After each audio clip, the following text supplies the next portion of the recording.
Hello guys, welcome back again to my channel bersama saya Hansen di sini dan seperti biasanya setiap harinya saya akan buatkan video seputar cryptocurrency.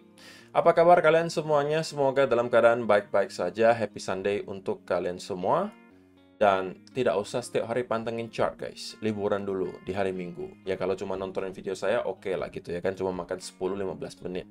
Dan pada video hari ini teman-teman saya bakalan bahas tentang apa yang kira-kira bisa membuat market kembali volatil dalam beberapa waktu mendatang. Dan saya pengen kasih tahu bahwa akan ada event yang sangat besar yang wajib kalian pantau di bulan ini. Kalau kalian tertarik, stay tune terus sampai akhir video. Namun sebelum itu, kita bakalan mulai dari CoinMarketCap terlebih dahulu.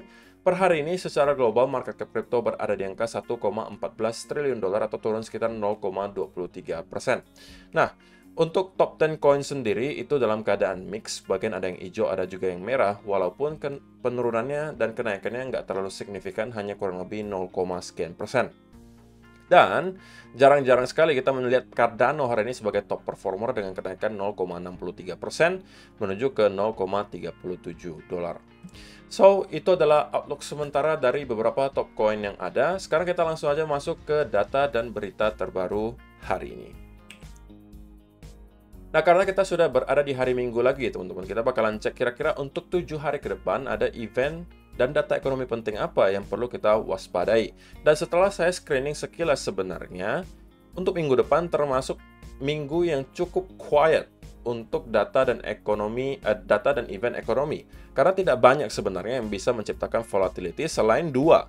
Di tanggal 5 Juni, ISM Service PMI, kemudian di tanggal 8 akan ada Continuing Jobless Claim dan juga Initial Jobless Claim. Tetapi kedua event ini pun menurut saya tidak akan menghasilkan volatility yang terlalu gila. Nah, lalu kenapa saya sampaikan di awal video tadi bahwa saya merasa akan ada event besar yang wajib kalian pantau di bulan ini? Karena minggu depannya lagi setelah tanggal 9 Juni 2023 ini, alias nanti di tanggal belasan Juni, saya nggak ingat tanggal berapa, tapi spesifiknya ada di sini. Tanggal 14 Juni nanti, teman-teman. Itu akan ada the Fed interest rate decision atau kembali keputusan suku bunga dari Amerika Serikat. Dan sepertinya minggu tersebut juga bertepatan ketika ada data inflasi juga dirilis atau CPI yang biasanya dirilis di tanggal belasan. Sehingga minggu depan kemungkinan kita bakal melihat market quiet, cenderung sideways. Baru minggu depannya lagi, di tanggal belasan Juni, kita bakal melihat volatility gila-gilaan di market. Dan menariknya kalau misalnya teman-teman perhatikan, kalau terakhir kali kita update gitu ya, menurut konsensus, the Fed itu masih akan menaikkan suku bunga sebesar 0,25%. Atau simpelnya, kebanyakan orang expect bahwa the Fed masih akan menaikkan suku bunga di bulan ini. Itu adalah terakhir kali kita update. Itu mungkin sekitaran 2 minggu yang lalu. Tetapi, untuk hari ini, situasinya kembali flip, teman-teman. Kali ini justru 74,7% dari konsensus itu lebih dominan atau lebih yakin bahwa the Fed sudah akan melakukan pause atau tidak lagi menaikkan suku bunga. Bukan berarti diturunkan ya, teman-teman, tapi stay di angka yang sama. Dan yang merasa akan kembali dinaikkan 0,25% itu hanya tersisa 25,3% saja. Dan menurut saya penyebabnya ada beberapa, teman-teman, yaitu adalah karena soal debt ceiling kemarin yang sudah terselesaikan, kemudian yang kedua soal unemployment rate yang kemarin terlihat sepertinya itu mulai mengalami peningkatan. Oke, yang ekspektasinya 3,5% justru naik sampai 3,7%. Dan itu menurut saya adalah penyebab utama kenapa kali ini konsensus kembali flip. Dari yang awalnya yakin bahwa the Fed masih akan naikkan 0,25% menjadi stay di angka yang sama. Tapi in the end of the day ini semuanya hanya prediksi. Oke, ini bisa jadi salah dan bisa jadi the Fed memberikan surprise. Kalau memang ternyata konsensus itu expect bahwa the Fed akan pause, tapi ternyata the Fed justru menaikkan suku bunga, maka in the short term kita bisa melihat mungkin ada selling pressure di market. Tetapi kalau misalnya sudah sesuai dengan ekspektasi, ya harusnya cenderung sideways atau bullish. Kenapa bisa sideways? Ya karena harusnya market sudah expect hal tersebut terjadi dan sudah price in, teman-teman. Tapi kalau misalnya kembali dinaikkan, itu bisa menjadi sebuah surprise dan itu bisa menciptakan semacam selling pressure. Walaupun selling pressure tersebut belum tentu akan bertahan lama. Dan kalian perlu ingat, teman-teman, The Fed sudah menaikkan suku bunga itu berkali-kali selama 1 tahun terakhir. Dan kalau kita bandingkan performanya, kenaikan suku bunga dengan performa S&P 500 atau stock market Amerika dalam 1 tahun terakhir, ya walaupun The Fed terus menaikkan suku bunga, tapi stock market juga ikutan rally gitu. Nah, makanya saya sampaikan kemarin, justru ketika nanti The Fed sudah benar-benar akan melakukan cut rates, itu biasanya justru adalah saat-saat di mana market akan kembali crash, teman-teman. Nah, secara histori, itu biasanya yang terjadi. Karena market bergerak atas dasar ekspektasi, teman-teman. Kalau misalnya sekarang kita mendapatkan ekspektasi bahwa The Fed akan segera melakukan cut, gitu ya, baru ekspektasi ya. Nah, itu biasanya akan ada rally di market. Tapi ketika sudah The Fed benar-benar melaksanakan cutting rates-nya, itu justru biasanya market bakalan start untuk at least koreksi. Gitu ya. Jadi itu yang perlu teman-teman ketahui. Nah, kemudian kalau soal spesifik Bitcoin, ini ada sebuah data dari Willy Woo juga yang menurut saya cukup menarik. Dan dia sampaikan ini adalah namanya cost basis analysis. Cost basis analysis showing upside looking better than downside. Summer months are typically flat or bearish, but every June, inside the reaccumulation phase, has been bullish. We are in one such window.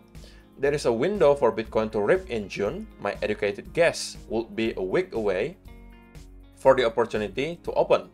Let's see. Jadi ternyata Willy Woo juga berada dalam camp atau kubu yang merasa bahwa kita segera akan melihat Bitcoin juga mungkin mengalami kenaikan berikutnya dan membuat higher high berikutnya. Dan alasan yang mendasari Willy Woo mengatakan hal tersebut adalah dengan menggunakan cost basis analysis. Dan setiap kali cost basis analysis ini mengalami penurunan yang lumayan signifikan di sini, biasanya akan ada kenaikan di harga Bitcoin. Walaupun tidak selalu bertahan lama ya, teman-teman. Seperti yang kalau kalian perhatikan di sini, setiap kali cost basis nyampe di area yang cukup rendah, kita akan mendapatkan rally. Di sini juga sama, kita mendapatkan rally. Di sini juga sama, kita mendapatkan rally. Tapi rally-nya belum tentu akan sebesar ini. Bisa jadi cuman sebentar, bisa jadi juga seperti ini. Tetapi, setiap kali kita melihat cost basis analysis menyentuh area yang cukup rendah seperti ini, itu biasanya rally-nya akan lumayan kencang.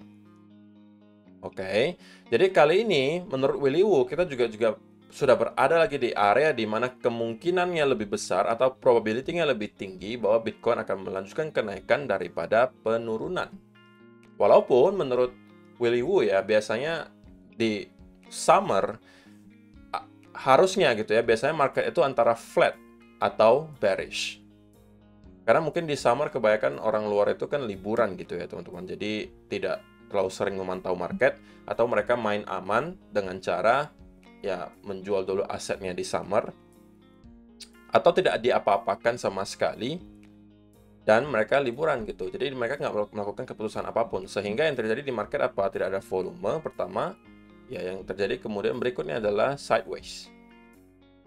Tetapi katanya Willy Woo, setiap kali bulan Juni ketika kita berada di fase reakumulasi, maka justru harusnya kita bakalan bullish.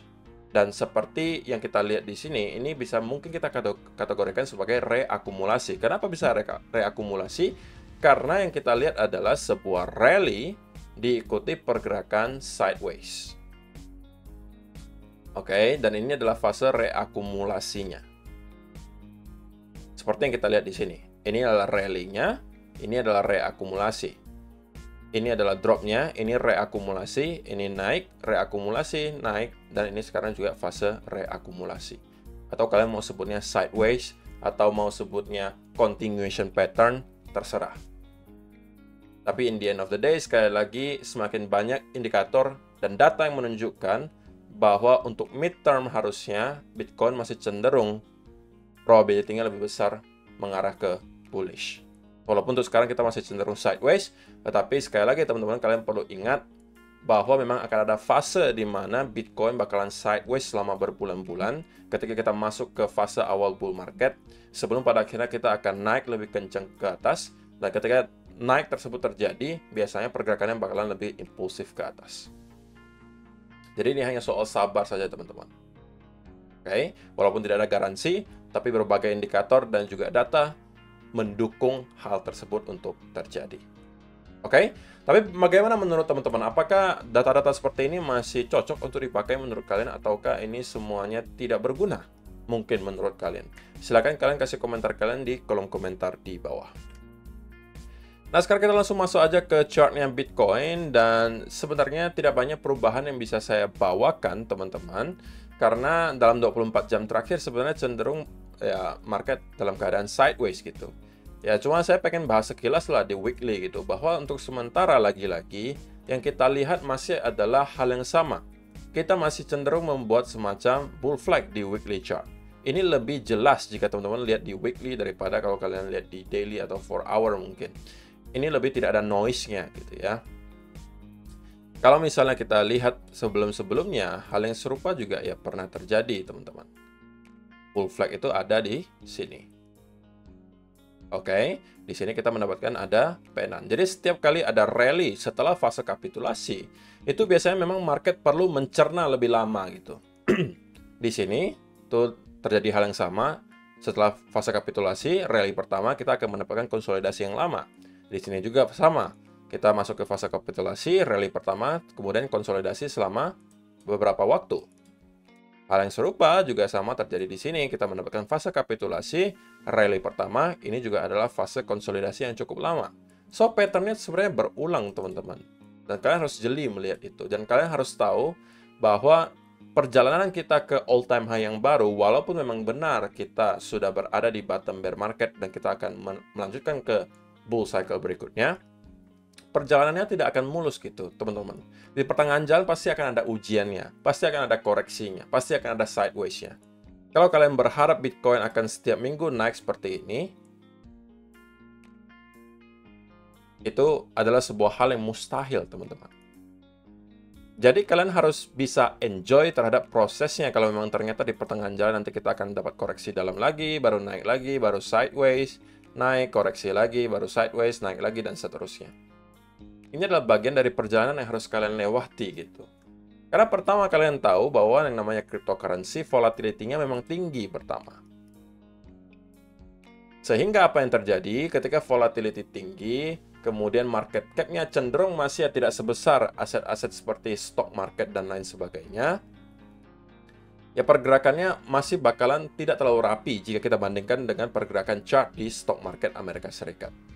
Tapi yang kita perlu tahu ya tentunya in general trennya seperti apa. Oke, nah kalau kita bahas untuk pergerakan yang sangat short term, sebenarnya sekali lagi teman-teman, clue yang diberikan oleh market sekarang belum banyak gitu. Karena volume perdagangan dalam 24 jam terakhir itu cenderung sangat amat kecil gitu. Bahkan kita tidak bergerak dari range antara 26.900 ke 27.200. Jadi hanya kurang lebih $300 dalam 24 jam terakhir. Dan ini bukan sekali lagi saat-saat yang tepat bagi teman-teman yang mau melakukan trading untuk memaksa mencari setup. Ini bukan saatnya gitu. Kenapa bukan saatnya? Karena dalam keadaan sideways seperti ini, baik kalian yang short maupun long, sama-sama bakalan sakit gitu. Orang marketnya bolak-balik di sekitaran area di sini. Kenapa kalian harus memaksa masuk ke market ketika keadaan seperti ini? Mending kalian tunggu dia nyampe ke sekitaran area yang lebih krusial antara upper channel atau lower channelnya, kemudian mendapatkan bounce dari sini, baru dari sana kalian ikutan masuk lagi. Kalau kalian memaksa untuk trading di pertengahan seperti ini, walaupun tidak ada salahnya gitu, tapi akan lebih sulit untuk dilakukan. Terlebih lagi jika kita tidak mendapatkan ada indikasi yang jelas tentang apa yang bakalan dilakukan oleh market berikutnya. Tetapi saya pengen pesan satu hal teman-teman. Kalau kita melakukan sesuatu yang dinamakan konsolidasi cukup lama di sekitaran area di sini, dan kita kemudian membentuk sesuatu yang mirip seperti bear flag, maka ini akan menjadi pertanda bahwa Bitcoin kemungkinan akan melanjutkan penurunan menuju ke minimal sekali lagi area low terakhir 25.800-an, atau bahkan kita akan bisa membuat ke lower low baru dan menyentuh ke lower channel di sini. Dan dari sini, inilah menurut saya sebuah peluang yang sangat baik untuk mencari setup untuk long, teman-teman. Karena ada beberapa hal yang terkonfluence di sini. Pertama, akan ada area lower trendline di sini. Dan juga ada area trendline besar yang tercipta dari sini. Jadi ada dua area major support di sini, teman-teman. Yang menurut saya akan sangat baik untuk dimanfaatkan. Dan itu adalah peluang untuk swing long. Tapi kalau untuk short term banget, saya belum punya clue sama sekali tentang apa yang bakalan dilakukan oleh market berikutnya. Tapi kalau sekilas saya lihat gitu, yang terjadi barusan adalah kita mendapatkan sell off yang lumayan kencang, kemudian disertai konsolidasi di sini. Maka short term banget kita kemungkinan masih akan kembali nge-retest ke area lower di sekitaran 26.600-an di sini. Dan bisa aja kembali bounce ke atas. Sekali lagi, ini sudah saya jelaskan di video kemarin bahwa saya pribadi expect dalam beberapa hari ke depan kita bakalan cenderung sideways gitu. Dan so far ya terbukti benar gitu. Belum ada arah yang terlalu meyakinkan yang dikasih oleh market. Sehingga sekali lagi teman-teman stay away from the market terlebih dahulu. Enjoy dulu weekend kalian. Tidak perlu kalian maksa setup masuk. Dan harus pantengin chart terus sementara chartnya tidak bergerak. Oke? So saya rasa itu aja sih yang perlu saya sampaikan di video hari ini teman-teman. Mudah-mudahan bisa bermanfaat untuk kalian semua. See you in the next video. Bye-bye.